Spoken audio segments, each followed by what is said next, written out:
Prince Ahmed and Fairy Parabanu. There was a sultan who had 3 sons and a niece. The eldest of the princes was called Hussein, the second Ali, the youngest Ahmed, and the princess, his niece, Nuronahar. Princess Nuronahar was the daughter of the younger brother of the sultan, who had died when the princess was very young. The sultan took upon himself the care of his niece's education and brought her up in his palace with the 3 princes, proposing to marry her when she arrived at a proper age and to contract an alliance with some neighbouring prince by that means.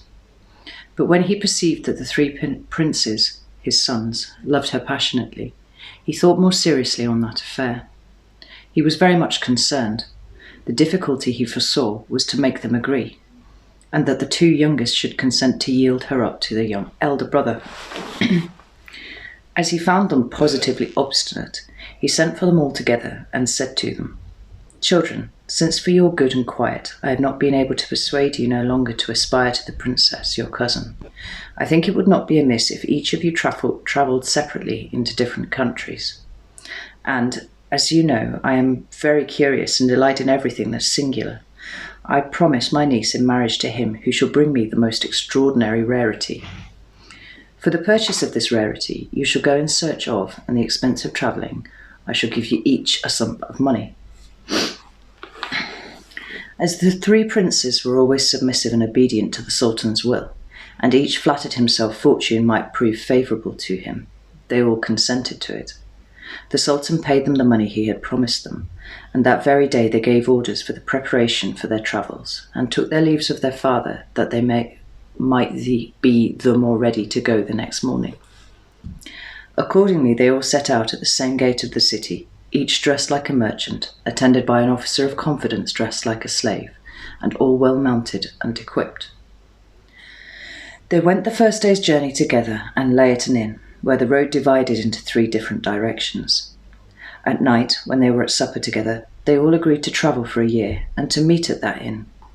The first who came should wait for the rest, that, as they had all 3 taken leave together of the sultan, they might all return together. The next morning, by break of day, after they had embraced and wished each other good success, they mounted their horses and each took a different road. Prince Hussein, the oldest brother, arrived at Bisnagar, the capital of the kingdom of that name, and the residence of its king. He lodged at a khan appointed for foreign merchants. Having learnt that there were 4 principal sections where merchants of all sorts sold their commodities and kept shops, and in the midst of which stood the king's palace, he went to one of these sections the next day. Prince Hussein could not view this section without admiration. It was large and divided into several streets, all vaulted and shaded from the sun, and yet very light too. The shops were all of a size, and all who dealt in the same sort of goods lived in one street, as did the handicraftsmen who kept their shops in the smaller streets. The multitude of shops, stocked with all sorts of merchandise, such as the finest linens from several parts of India, some painted in the most lively colours and representing beasts, trees and flowers, silks and brocades from Persia, China and other places, porcelain from both Japan and China, and tapestries, surprised him so much that he knew not how to believe his own eyes. But when he came to the goldsmiths and jewellers, he was in a kind of ecstasy to behold such prodigious quantities of wrought gold and silver, and was dazzled by the lustre of the pearls, diamonds, rubies, emeralds, and other jewels exposed for sale. Another thing Prince Hussein particularly admired was the great number of rose sellers who crowded the streets. For the Indians are such great lovers of that flower, not one will stir without a nosegay in his hand or a garland on his head. And the merchants keep them in pots in their shops, so the air is perfectly perfumed. After Prince Hussein had gone through that section, street by street, his thoughts fully employed on the riches he had seen, he was very tired, and a merchant, perceiving this, civilly invited him to sit down in his shop. He accepted, but had not been there long before he saw a crier pass by with a piece of tapestry on his arm, about 6 feet square, cried at 30 purses. The prince called to the crier and asked to see the tapestry, which seemed to him to be valued at an exorbitant price, not only for the size of it, but for the meanness of the stuff. When he had examined it well, he told the crier that he could not comprehend how so small a piece of tapestry of so indifferent appearance could be set at so high a price. The crier, who took him for a merchant, replied, "If this price seems so extravagant to you, your amazement will be greater when I tell you I have orders to raise it to 40 purses, and not to part with it under that figure." "Certainly," answered Prince Hussein, "it must be something very extraordinary in it, of which I know nothing of." "You have guessed it, sir," replied the crier, "and will own it when you come to know that whoever sits on this piece of tapestry may be transported in an instant wherever he desires to be, without being stopped by any obstacle." At this discourse of the crier, the Prince of the Indies, considering that the principal motive of his travel was to bring to the Sultan, his father, some singular rarity, thought he could not meet with any which could give him more satisfaction. "If the tapestry," said he to the crier, "has the virtue you assign it, I shall not think 40 purses too much, but shall make you a present besides." "Sir," replied the crier, "I have told you the truth, and it is an easy matter to convince you of, as soon as you have closed the bargain for 40 purses, on condition I show you the experiment. But as I suppose you have not so much about you, and to receive the money I must go with you to the khan where you lodge, with the leave of the master of the shop we will go into the back and I will spread the tapestry. When we have both sat down and you have formed the wish to be transported into your apartment of the khan, if we are not transported thither it shall be no bargain, and you shall be at your liberty. As to your present, though I am paid for my trouble by the seller, I shall receive it as a favour, and be very much obliged to you, and thankful." On the credit of the crier, the prince accepted the conditions and concluded the bargain, and, having the master's leave, they went into his back shop. They both sat down on the tapestry, and as soon as the prince formed his wish to be transported into his apartment at the khan, he presently found himself and the crier there. As he wanted no more sufficient proof of the virtue of the tapestry, he counted the crier out 40 purses of gold, and gave him 20 pieces for himself. In this manner Prince Hussein became the possessor of the tapestry, and was overjoyed that on his arrival at Bisnagar he had found so rare a piece, which he never doubted would gain him the hand of Nouronihar. In short, he looked upon it as an impossible thing for the princes, his younger brothers, to find anything to be compared with it. It was in his power, by sitting on his tapestry, to be at the place of meeting that very day, but as he was obliged to wait there for his brothers as agreed, and he was curious to see the king of Bisnagar and his court,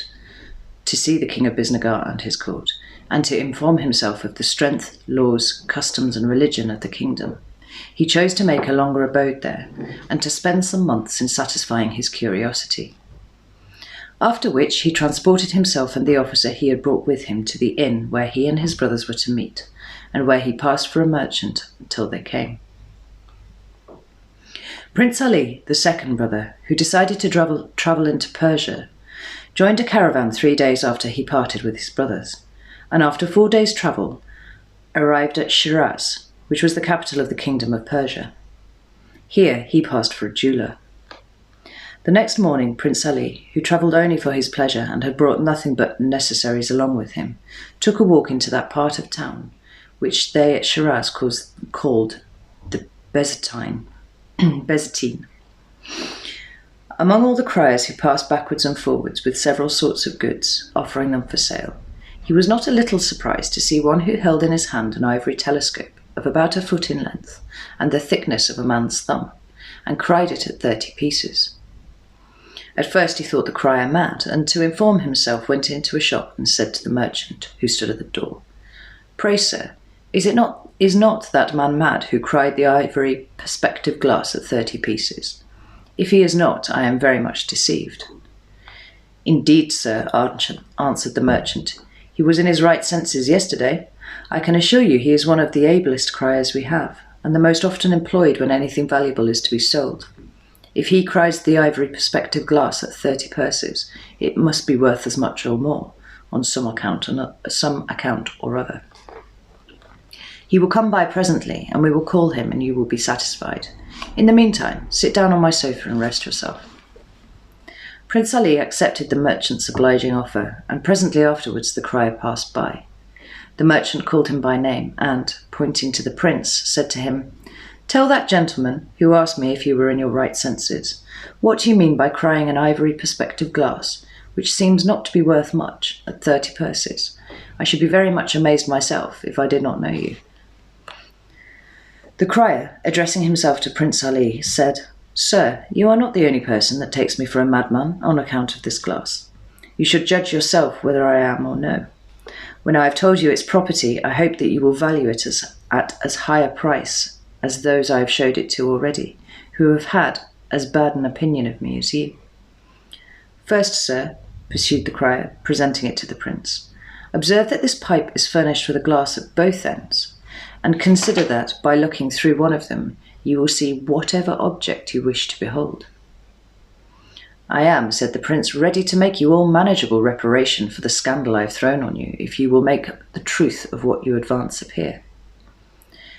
As he had the ivory pipe in his hand, after he looked at the 2 glasses, he said, "Show me through which of the ends I must look, that I might be satisfied." The crier presently showed him, and he looked, wishing at the same time to see the Sultan, his father, whom he immediately beheld in perfect health on his throne in the midst of his council. Afterward, as there was nothing in the world so dear to him after his father as the Princess Nouronihar, he wished to see her, and he saw her at her toilet, laughing, and in pleasant humour with her women about her. Prince Ali wanted no other proof to be persuaded that this perspective glass was the most valuable thing in the world, and believed that, if he should neglect to purchase it, he should never meet again with such rarity. He therefore took the crier with him to the khan where he lodged, told him out the money, and received the perspective glass.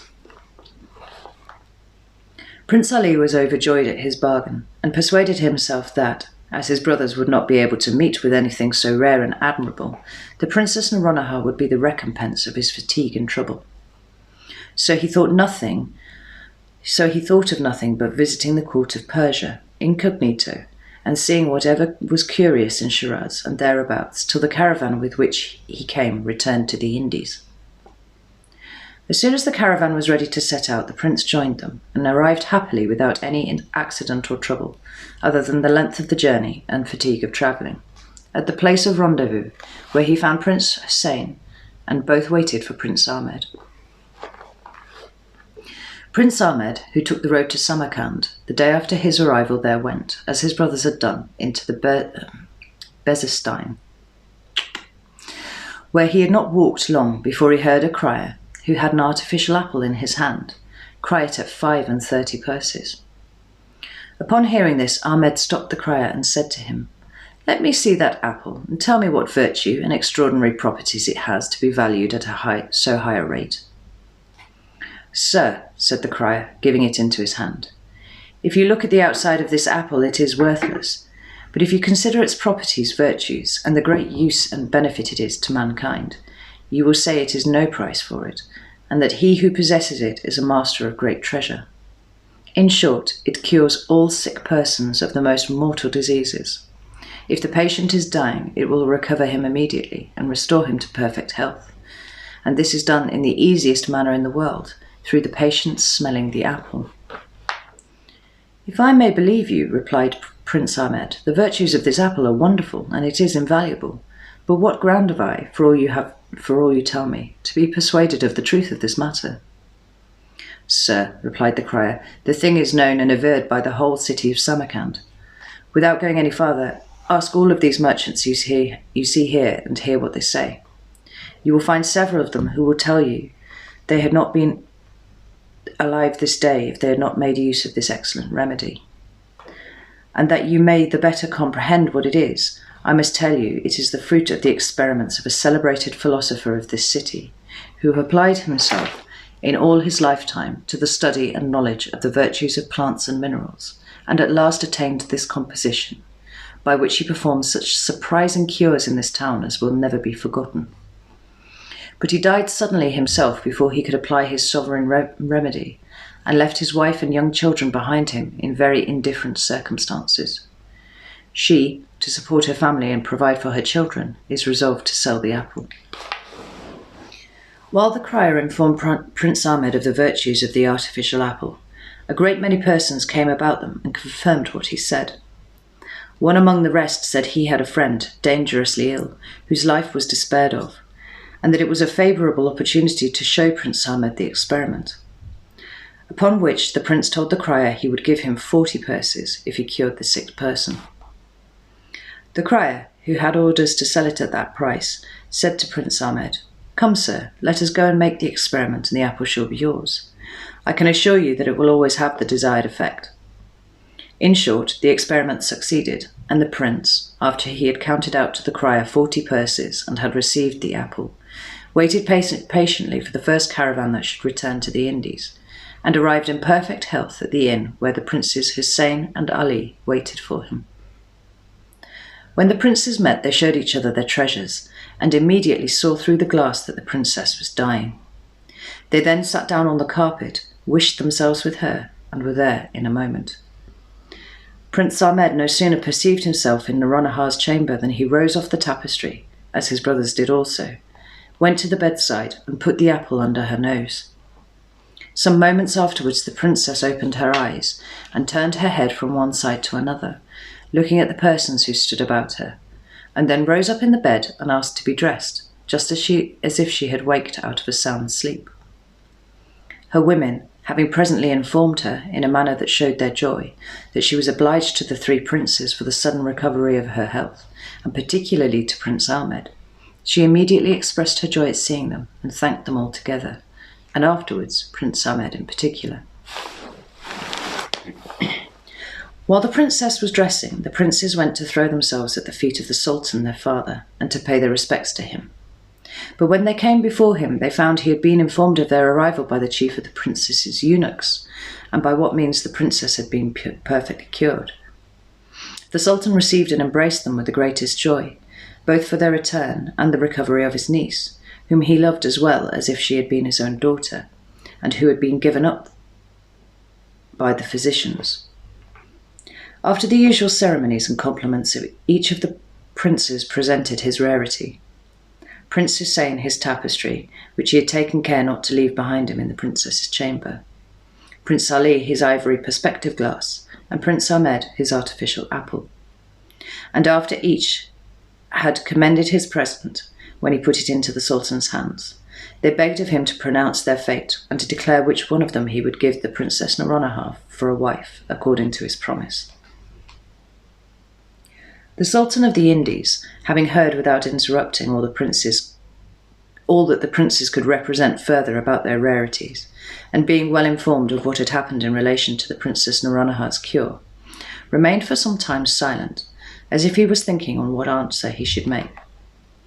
At last he broke his silence and said to them, "I would declare for one of you children with a great deal of pleasure if I could do it with justice, but consider whether I can do it or not. 'Tis true, Prince Ahmed, the princess is obliged to your artificial apple for her cure, but I must ask you whether or not you could have been so serviceable to her if you had not known by Prince Ali's perspective glass the danger she was in, and if Prince Hussein's tapestry had not brought you so soon. Your perspective glass, Prince Ali, informed you that you and your brothers were like to lose the princess, your cousin, and therefore you must own a great obligation. You must also grant that the knowledge would have been of no service without the artificial apple and the tapestry. And lastly, Prince Hussein, the princess would be very ungrateful if she should not show her acknowledgement of the service of your tapestry, which was so necessary a means toward her cure. But consider, it would have been little use had you not been acquainted with her illness by Prince Ali's glass, and Prince Ahmed had not applied his artificial apple. Therefore, as neither tapestry, ivory perspective glass, nor artificial apple has the least preference one before the other, but on the contrary there's a perfect equality, I cannot grant the princess to any one of you. The only fruit you have reaped from your travels is the glory of having equally contributed to restore her health. If all this is true, added the Sultan, you see that I must have recourse to other means to determine rightly in the choice I ought to make among you. As there is time enough by nightfall, I'll do it today. Go and get each of you a bow and arrow, and repair to the great plain where they exercise horses. I'll come to you soon, and I will give the Princess Naranjal to him who shoots the farthest." The three princes had nothing to say against the decision of the Sultan. When they were out of his presence, they each provided themselves with a bow and arrow, which they delivered to one of their officers, and went to the appointed plain, followed by a great concourse of people.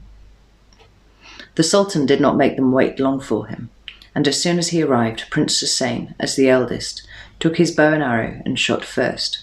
Prince Ali shot next, and much beyond him, and Prince Ahmed last of all. It so happened that nobody could see where Prince Ahmed's arrow fell. Notwithstanding all the diligence used by himself and everyone else, it was not to be found far or near. And although it was believed that he shot the farthest, and that therefore he deserved the Princess Naranjal, it was, however, necessary that his arrow should be found to make the matter more evident and certain. Notwithstanding his remonstrance, the Sultan judged in favour of Prince Ali, and gave orders for preparations to be made for the wedding, which was to be celebrated a few days later with great magnificence. Prince Hussein would not honour the feast with his presence.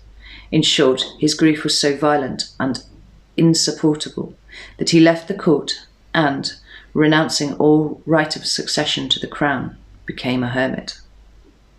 Prince Ahmed also did not come to the wedding of Prince Ali and Princess Naranjal, but did not renounce the world as Prince Hussein had done. But as he could not imagine what had become of his arrow, he stole away from his attendants and resolved to search for it, that he might not have anything to reproach himself with.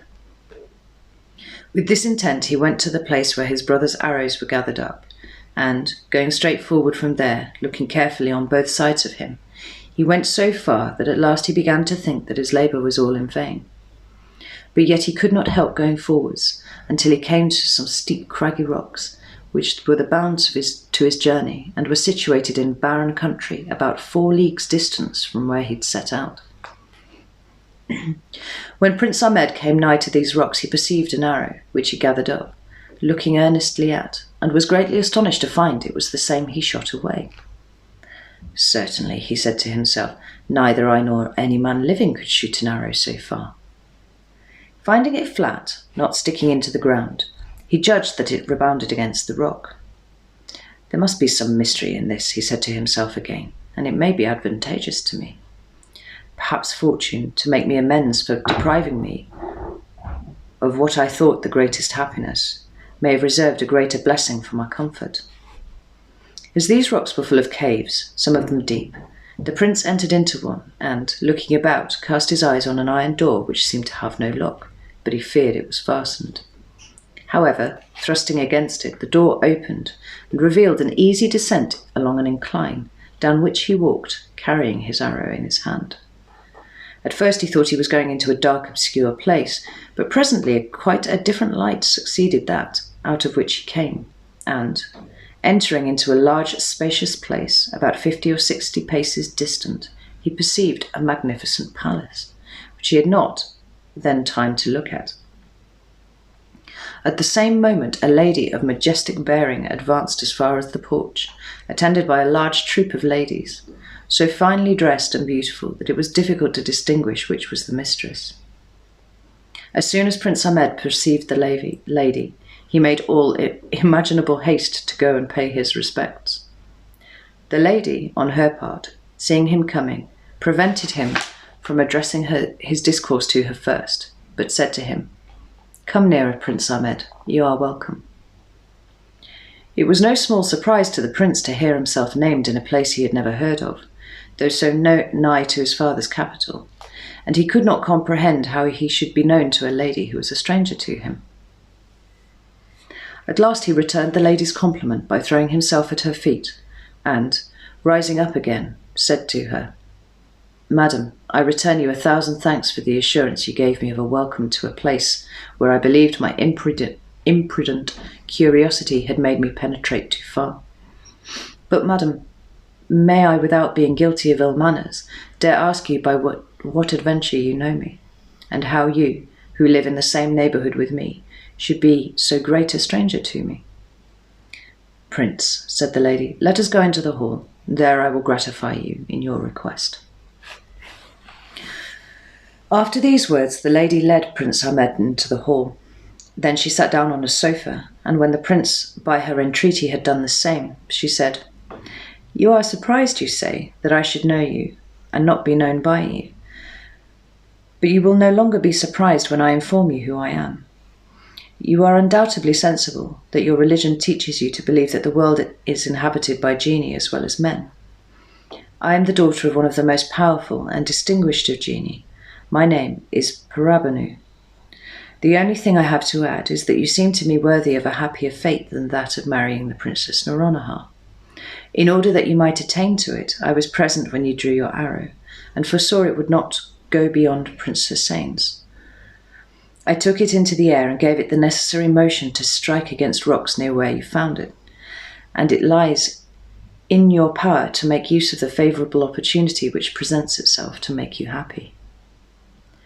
As the fairy Parabanu pronounced these last words with a different tone, and looked, at the same time, tenderly upon Prince Ahmed, with a modest blush of her cheeks, it was no hard matter for the prince to comprehend what happiness she meant. He presently considered that the Princess Noronihar could never be his, and the fairy Parabanu excelled in her infinitely in beauty, agreeableness, wit, and as much as he could conjecture by the magnificence of the palace, in immense riches. He blessed the moment that he thought of seeking after his arrow a second time, and yielded to his love. "Madam," replied he, "should I all my life have the happiness of being your slave and the admirer of the many charms which ravish my soul, I should think myself the most blessed of men. Pardon in me the boldness which inspires me to ask this favour, and don't refuse to admit into your court a prince who is entirely devoted to you."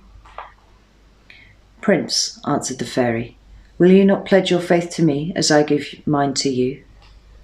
"Yes, madam," replied the prince in an ecstasy of joy. "What can I do better and with greater pleasure? Yes, my queen, I'll give you my heart without the least reserve." "Then," answered the fairy, "you are my husband, and I am your wife. But I suppose you have eaten nothing today. A slight repast shall be served up for you while preparations are being made for our wedding feast at night, and then I will show you the apartments of my palace, and you shall judge if this hall is not the meanest part of it." Some of the fairy's women who came into the hall with them guessed her intentions, and went out immediately, returning presently with some excellent wines and meats. When Prince Ahmed had eaten and drunk as much as he cared for, the fairy Parabanu took him through all the apartments, where he saw diamonds, rubies, emeralds, and all sorts of fine jewels, intermixed with pearls, agate, jasper, porphyry, together with the most precious marbles. But not to mention the richness of the furniture, which was inestimable. There was such profuseness throughout that the prince, instead of ever having seen anything like it, owned he could not have imagined there was anything in the world that could come up to it. "Prince," said the fairy, "if you admire my palace so much, which is indeed very beautiful, what would you say to the palaces of the chief of our genii, which are much more beautiful, spacious, and magnificent? I could also charm you with my gardens, but we will let that alone another time. Night draws near, and it will be time to go to supper." The next hall into which the fairy led the prince, and where the cloth was laid for the feast, was the last apartment the prince had not seen, and not in the least inferior to the others. He admired the infinite number of sconces of wax candles perfumed with amber, the multitude of which were placed with a symmetry that formed an agreeable and pleasant sight. A large side table was set out with all sorts of gold plate, so finely wrought that the workmanship was much more valuable than the weight of the gold. Several choruses of beautiful women, whose voices were ravishing, began a concert, accompanied with all sorts of the most harmonious instruments. When they were at table, the fairy Parabanu took care to serve Prince Ahmed with the most delicate meats, which she named as she invited him to eat of them, and which the prince found to be so delicious he commended them with exaggeration, and said that the entertainment far surpassed those of men. He also found the same excellence in the wines, which neither he nor the fairy tasted until the dessert was served, which consisted of the choicest sweetmeats and fruits. The wedding feast was continued the next day. Rather, the days following the celebration were a continuous feast. At the end of 6 months, Prince Ahmed, who always loved and honoured his father, conceived a great desire to know how he was, and that desire could not be satisfied without him going to sea. He told the fairy of it and desired she would give him leave.